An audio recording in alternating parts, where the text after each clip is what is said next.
Hey guys, welcome back to my channel. Give this video a thumbs up if you liked it. Let's begin. A young 4-year-old green-haired boy was feeling worse than he ever had in his short life. He and his mother had just returned home from the doctor's office where he had been told that he was quirkless. 80% of the world was born with some sort of power or another, but the unlucky 20% were born regular humans. Safe to say all men were not created equal. That same day at home his mother had made his favorite foods in an attempt to cheer him up. The poor boy faked a smile and ate his food in silence. Inko knew her son was heartbroken but didn't want to say anything else. She was barely holding it together as it was. She felt like she failed as a mother. She watched sadly as Izuku thanked her for the food with a forced smile and headed to his room. Like he had done since he could remember, the young boy played a video of the #1 hero, All Might, saving civilians from a burning building with a smile on his face.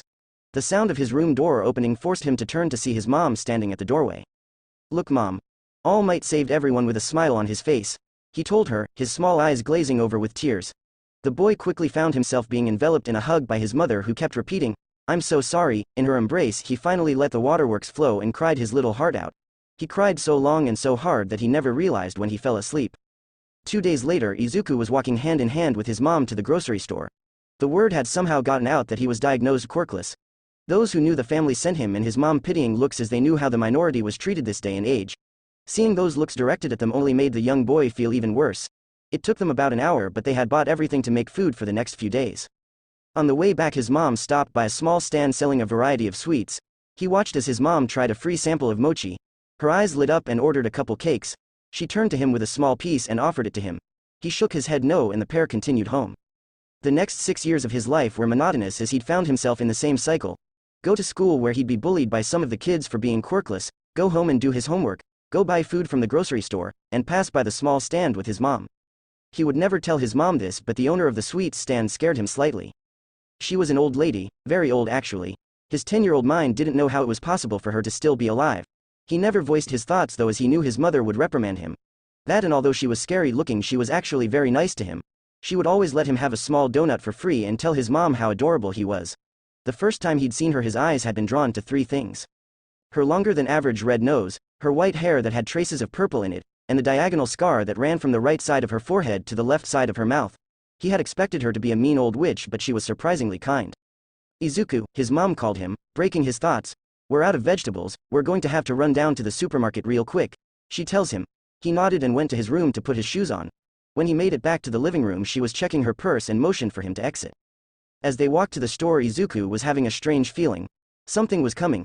He'd get brief flashes of color in his sight. Those colors seemed to be moving left to right before stopping. Something was going to happen. Moments later he was proven right, as from the corner in front of them a man in a black mask with blades for hands ran to them. Izuku felt the wind leave his body as the man kicked him and proceeded to take his mother hostage. The young boy watched as cops and some pro-heroes proceeded to surround the man but didn't get any closer as he put a blade to her throat. "Mom!" He yelled and tried to get up only to feel his body get constricted and pulled away by some branches. "Sorry kid, but it's too dangerous to let you get close," Kamui Woods, an up-and-coming hero, told him. "The man is high on some sort of drug and is completely unstable. We don't want to risk anything setting him off even more," he explained as the cops had their guns pointed at the man. "Villain!" One of the cops yelled through a microphone, "Leave the woman alone and give yourself up. You're completely surrounded. Don't make things worse on yourself." The man answered by pressing the blade closer to her throat. "Shut up. If you don't get out of my way I'll kill her, you hear me?" he said in crazy manner. The cops stood still, not wanting to risk him following through with the threat, but kept their guns pointed at him. Suddenly everyone noticed as his blade seemed to shrink in size rapidly. "Shit!" he yelled, realizing that the drug effect was running out. "If I'm going to be put away I might as well make it worth it," he yelled before he stabbed Inko in her lower back. As soon as she released a scream of pain the cops opened fire on the man and Kamui Woods dashed down to subdue the man on the off chance that he survived. Izuku watched as a small pool of blood began growing around the downed form of his mother. His screams were overshadowed by the screams of civilians who caught the whole thing and the sounds of the paramedics arriving on the scene. His throat hurt from yelling, but he didn't stop. He was angry, distressed, and sad all at once. If he was stronger he could have stopped him mom from getting hurt. If he'd had a quirk this could have been avoided. Those were the thoughts that plagued his head as he was being led to the hospital by Kamui Woods and some police officers. A week later Izuku sat in the same chair that he'd been sitting in for the past 7 days next to his bedridden mother. The doctors had said it was a miracle, but she wouldn't be paralyzed. She'd eventually be able to walk again, but there'd be some complications. She'd never be able to run or walk for more than a few hours a day. She'd have a wheelchair assigned to her for when she needed it, but she wouldn't be losing feeling in her lower half. He sniffed, trying to stop the tears that wanted to come out. Izuku, her soft voice called out to him. Honey, it's okay. I'm alive, she assured him with a smile. But, you got hurt, because of me, he said in between sniffles. Because I was born quirkless. The kids at school were right. I am a deku, he said angrily. No, you're not, she told him calmly. I was useless. You got hurt because I couldn't do anything. I was powerless and you were hurt because of it. I'm weak. I couldn't protect you, he cried. His mom smiled at him. Sweetie, you're 10 years old. Even if you had a quirk, the chances of this happened were high. The man was on some sort of drug from what the cops told me. If you'd tried to stop him, you would have died. Seeing that he'd stopped crying, she continued. Don't blame yourself. Besides, the doctor said I'll recover. We'll be able to go home soon. She patted his head softly. Can you do me a favor, Izuku? He looked up at her. I've only had this terrible hospital food for the past week. Can you run down to the sweets stand and get me some mochi? He nodded and took the money out of her purse before promising to be back quickly. His mother smiled at him and told him she'd be waiting for him. He made sure to wipe his eyes with his sleeve as he exited the hospital. It only took him a few minutes to reach the stand. Luckily, or unluckily depending on who you asked, there was no other customers at the stand. The only person there was the owner. Good afternoon, ma'am, he greeted. She might scare him, but he was still polite.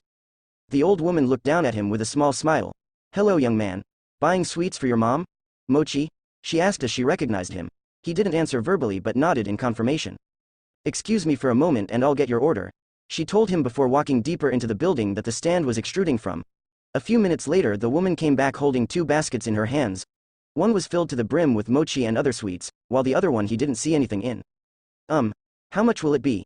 He asked, hoping he grabbed enough money. It's on the house. Consider it a get-well-soon gift to your mom. I heard about what happened the other week. I'm so sorry, young one. She gave her condolence. The memory of what happened came back full force and he looked down, taking deep breaths, not wanting to make a scene in front of the old woman. Are you okay? She asked in a grandmotherly voice. He nodded but still didn't look up. You blame yourself, don't you? His head snapped up, surprise clear in his eyes. You believe your mom got hurt because of you, don't you? She continued. How did you know? He asked, wiping his nose with his sleeve. The look in your eyes when I saw you. You remind me of my late brother, she told him. She pointed at the scar on her face. See this? I got this when I was a little girl. A bully got mad that my brother beat him up and in retaliation he cut my face. My older brother blamed himself and thought that it was all his fault, she said with a laugh at the end. She looked up into the sky with a wistful look on her face as she took a trip down memory lane. From that day on he vowed that he'd never be weak again to be able to protect his family, she finished. Izuku could see the similarities between the woman's brother and himself from how she described him. Everything he was feeling was exactly as she had said. Just like her brother, he too felt responsible for what happened to his mom. You're the one I've been looking for, she said, looking right at him, his face scrunched up in confusion. I'm sorry? He asked, not understanding. She grabbed the second basket and handed it to him, motioning him to look inside. Doing so, he came face to face with a large green fruit with strange swirl-like patterns on it. Seeing the young boy's confusion grow, she spoke again. That right there is a devil fruit, young man. He frowned. A devil fruit? He'd never heard of such a thing. It's a special type of fruit that when consumed gives the eater special abilities. The abilities gained vary depending on the type of fruit you eat, all at the expense of losing the ability to swim. Izuku held on to every word, completely enthralled by the story. His heart was pounding in his chest as his mind raced with the possibilities. Where I come from, there's thousands of these, but the time of devil fruits has long since passed. Hearing that last bit of information, he stopped his train of thoughts as a new thought entered. Not to be rude, but how old are you? He asked. The woman stopped and grabbed her chin, closing her eyes in concentration. I forgot, ha ha ha, she laughed in amusement. Izuku's sweat dropped as the old woman composed herself. Now where was I? Oh yes. This is my dear brother's devil fruit. The mochi no mi. It granted him the ability to create, control, and transform into mochi. At first it might sound lame or even useless, but with this he became one of the strongest men I ever knew. So powerful it was said that his back never touched the floor in battle, she told him with pride. She added the last bit as she knew he liked to lounge around on his back and eat donuts. The thought brought a smile to her face. Izuku, though young, could tell by how she spoke how much her brother must have meant to her. That itself brought up another question. Why me? She didn't miss a beat in answering. Because you remind me of him. I've been looking for someone like him to pass his fruit to so that his spirit may live on. I can tell I don't have much time left. So Izuku, she said, surprising him that she knew his name. Though it shouldn't be that much of a surprise as she knew his mom kinda well. Will you take the fruit and carry on his legacy? She asked. Izuku grabbed the fruit and held it up to eye level. I'm quirkless. If she's telling the truth and it really can grant me power, I can protect my mom. She'll never get hurt again, he thought. I will, he said with conviction and took it down in one bite. Only to hold his throat in disgust as it goes down. The old lady meanwhile laughs to herself as she watches him pass the fruit down. "Oh yeah, I forgot to tell you, devil fruits taste horrible," she tells him amused. He glares lightly at her but wipes his mouth and spits to the side, trying to get the foul taste out of his mouth. He looks down at his body before looking at his arms. He didn't feel any different. "I'm sure you'll figure out how to use it soon enough. Now shouldn't you be taking those sweets to your mom?" she asks, making his eyes widen. "Oh man, you're right," he says, panicking as he grabs the basket and heads out, though he stops right before the exit. He put the basket down, turned around and bowed deeply. "Thank you very much, ma'am. I promise I'll use the fruit to do good by my family like your brother did. In his memory I promise my back will never touch the ground," he finished before grabbing the basket and running out. The old woman watches him run in the direction of the hospital with a determined look on his face. She smiled before beginning to pack everything up and closing up shop. She waved at a few young people who knew her from the area before walking into an alley and pulling out a mirror. The mirror glowed slightly before removing her reflection and showing a colorful world on the other side. She grabbed a rock before stepping into it. On the other side she looked back and threw the rock at the mirror, shattering it. She smiled and laid down on the ground as her breathing became heavier. "Katakuri ni-san. I finally found someone like you to give the fruit to. I'll tell you all about him soon," she said before the light in her eyes faded. Next day, Midoriya household. Izuku woke up earlier than usual, a frown on his face. He'd had the strangest dream. He was watching a battle between a man in a straw hat and a giant man with a scarf around the lower half of his face. The strange thing was the abilities the larger man was using were oddly familiar. He stopped as he remembered the previous day with the old woman. That was her brother, he said to himself. He was using the mochi no mi powers. He added. He brought his hand up and remembered how the large man had changed the shape of his arm. To his amazement, his arm turned almost white as it turned into mochi. Then to his horror it began to seemingly melt. He panicked and shook his hand in an attempt to stop it from falling off. "Stop, stop, stop, stop," he screamed in his mind. And just like that, the mochi turned back into the familiar form of his arm. He let out a deep breath and laid back down. He closed his eyes and replayed the parts of the battle he had seen. The man turned his arms into a mace and somehow coated it in a black substance to add power to it. He was able to stretch his arms and mold the size of them as well. Thought the most amazing in his mind was how he was able to somehow create holes in his body to dodge attacks. He wondered if that's the level he'd be able to get to. "Well, I promised the old woman I'd carry on his legacy, so I guess it's time to start training. No one will never get hurt because of me again," he said before spending the rest of the day training his new powers. So yo, we back with another chapter. I'm actually glad you guys like the story premise. A lot of you have some concerns regarding what will happen to Izuku's character. Don't worry, he's not suddenly going to have a growth spurt making him 16 feet tall with bulging muscles or anything like that. Apart from that, a lot of people want Ochako to be part of the pairing since her favorite food is mochi. I'll think about it. Anyways, hopefully you guys like it and continue to leave reviews. It really does give authors motivation to continue writing. Anyways, let's get on with it. 4 years have passed since the day our green-haired protagonist ate the strange fruit. In that time a lot has changed. Now 14, Izuku stood a little taller, nowhere near the size of Brulee's brother mind you, but at a good 5 feet 5. He's lost most of his baby fat around his face and has also toned up a bit due to daily exercise he's done. All of that wasn't the biggest change in his life, however. True to their words, his mom was making a great albeit slow recovery. She couldn't run but could walk on her own for a few hours before needing to sit down. When going out she still had to take the wheelchair as the doctors advised her to do so in case of emergencies. Though there was still a long road ahead of them, he was happy to know that with enough physical therapy maybe she wouldn't need the wheelchair at all in the future. Another change was in regards to his power. Almost every day since he ate the mochi no mi he'd have movie-like dreams about the woman's brother. Katakuri, as he'd learned he was called. It was almost like he was watching the man's life. He didn't know if that was normal and couldn't exactly ask since the woman who gave him the power was no longer around. The dreams varied from exciting battles to watching the man eat donuts in private. He now understood why he was given free donuts when his mom would stop for sweets. Being the hero enthusiast that he was, he made sure to write down the dreams, visions in as much detail as possible when waking up. A good idea on his part, as they definitely came in handy for training. It had taken a while to get the hang of it down, but he was making progress. He would no longer melt as soon as he turned into mochi. At the present time he could stretch his limbs a considerable distance. He hadn't measured exact distance because he didn't have anywhere with enough space.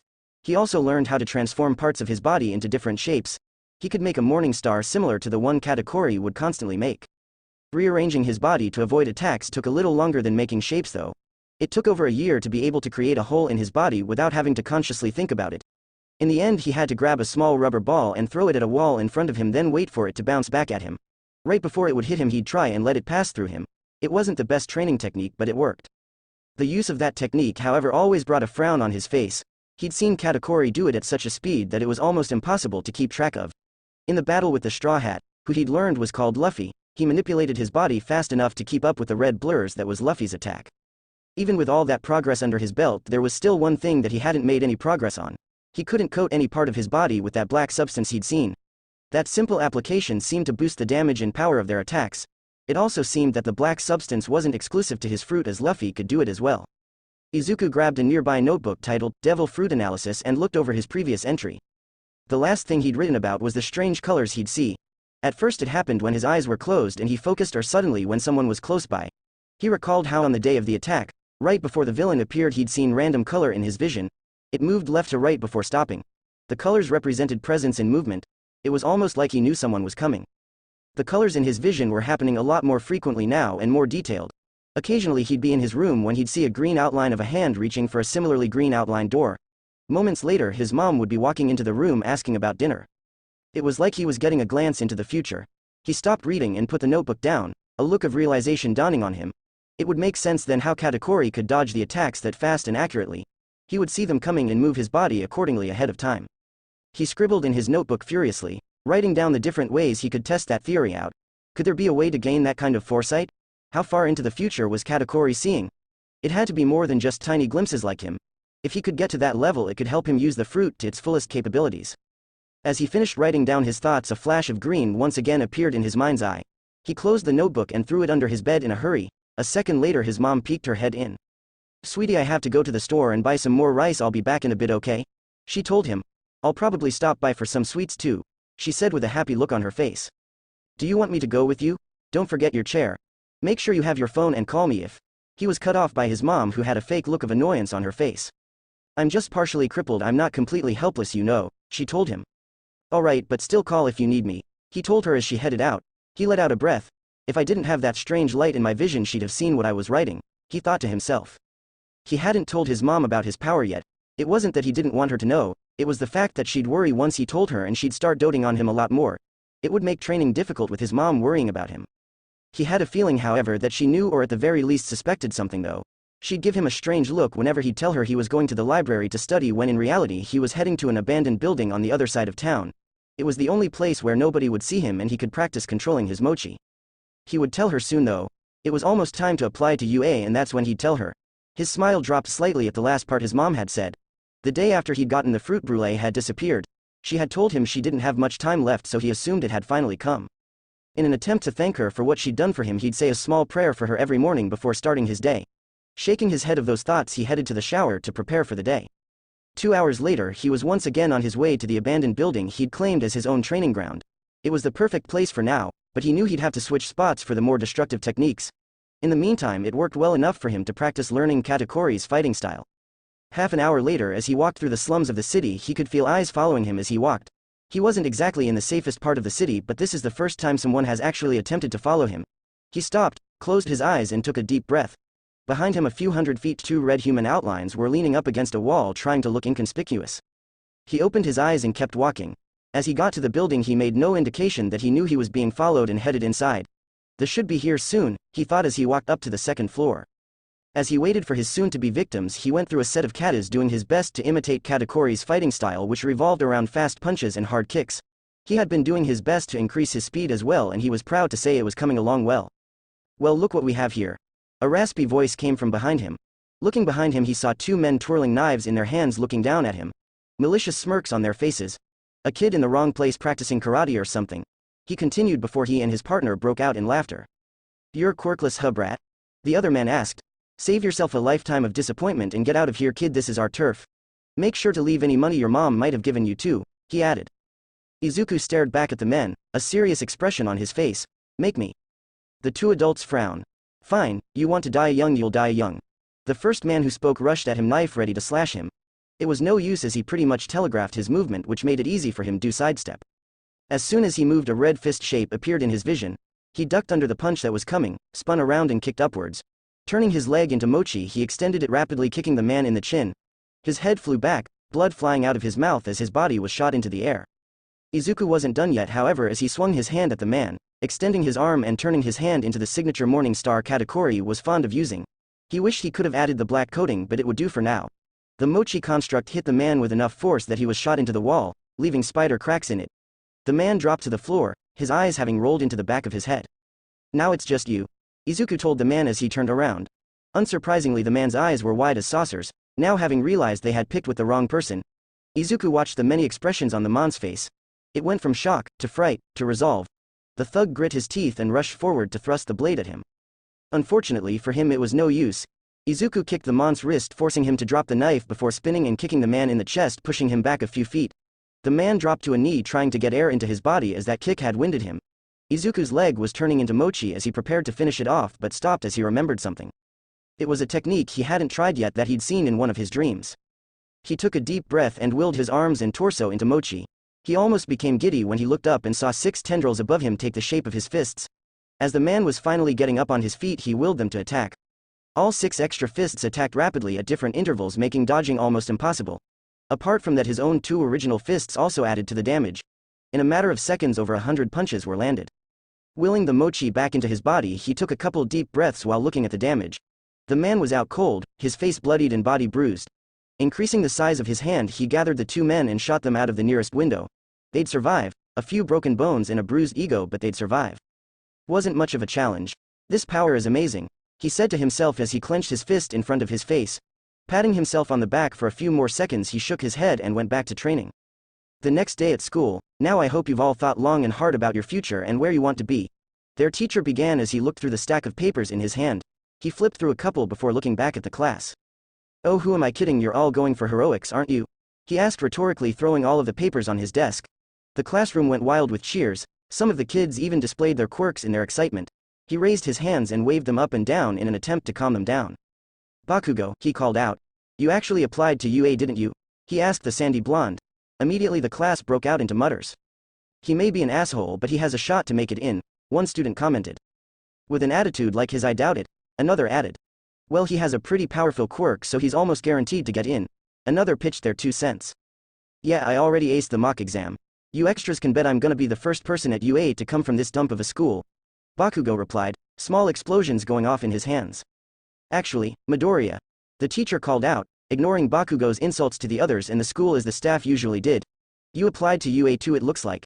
At that, the class once again broke out. Though rather than praise and kind words, everyone began laughing, scoffing in some cases. Midoriya is quirkless, he'll never get in. I'll be surprised if they even let him take the entrance exam, one of Bakugo's friends said between laughs. They're gonna laugh at him harder than we are, another replied. The nerd can do whatever he wants, but in the end he's still a quirkless nobody. He'll learn his lesson soon enough, Bakugo said out loud while giving Izuku a hard glare. Had he never obtained the mochi no mi, maybe he'd be crying in shame right now at the harsh words his classmates were sending his way, but things had changed. No one knew about his power and he intended to keep it that way until necessary. He sat back in his chair, one leg folded on top of the other while his arms were crossed in front of his chest. His eyes were closed and stayed that way until finally the teacher calmed everyone down and made them give him a half-assed apology. At the end of the day, as he was packing up his things, he could feel the stare of Bakugo on his back but paid it no mind. He knew for certain that the boy would try and say something to him. Sure enough, as he was at the front gate of the school, a hand grabbed onto his shoulder. He'd seen it coming but decided against doing something about it as he didn't want to raise suspicions. Listen here, nerd, I'm only going to say this one more time. No matter how much you try, you'll always be a powerless loser. Withdraw your application from UA and you'll save yourself the humiliation. Izuku turned his head to stare back at the boy but didn't reply. He shook the hand off his shoulder and continued home. He didn't have time to think about Bakugo's empty threats. He was thinking of how his mom would react when he told her tonight about his power. He even went as far as to take a different route than his usual to think a little more. Unknown to him, that action would shape the world in a completely different way. The talk with his mom that night went almost as he expected. His mom was both thrilled and upset at the same time. Sure enough, she was upset with him for eating a strange fruit from someone without going to her first. He had technically accepted food from a stranger when he was 10. Her concern was valid, it could have been poisonous. On the other side, she was thrilled because although he was still technically quirkless, he now had the ability to be a hero like he'd always dreamed of. She didn't seem so excited at first when she asked what his power was and he told her he could turn into mochi. However, after a quick demonstration, she had stars in her eyes the way he used to when he'd see a pro hero when he was younger. She even went as far as to make his favorite food. As he laid in bed that night, a few thoughts plagued his mind. I have 10 months before the entrance exam. In that time I need to improve my foresight, quicken my reflexes to use my mochi more efficiently, and how to use the black substance. Hopefully tonight's dream will shed some light on it, he thought to himself before he turned his lamp off and went to bed. In 10 months he'd stun everyone and show them who the future #1 hero was. And that where I'll stop chapter 2. You guys got a little peek at what he's able to do and how he's progressing. His observation hockey at the moment is similar to how Luffy's was during the fight. No clear images of the future, but he'll get there. He's seen all of Katakuri's techniques, but just because he knows of them doesn't mean he can use all of them. Awakening will come in the future, not just yet. Also, in regards to One for All, in case you missed it, no, he won't be getting it. It'll be going to the person who was originally next in line to get it. I have plans for him too. You guys know who I'm talking about. Next chapter we'll see the entrance exam and you'll get to see a little more from him. As for the hero name, I think I'm going to keep it as Deku, as a way of saying, fuck you, to everyone who called him that thinking he was powerless. For his hero costume, I think I'll incorporate the design Katakuri had on the back of his vest as a sort of tribute to him. Anyways, that's all for this chapter. Let me know if you guys have ideas for the story or anything you'd like to see. Feel free to leave them in a review or PM me. Later.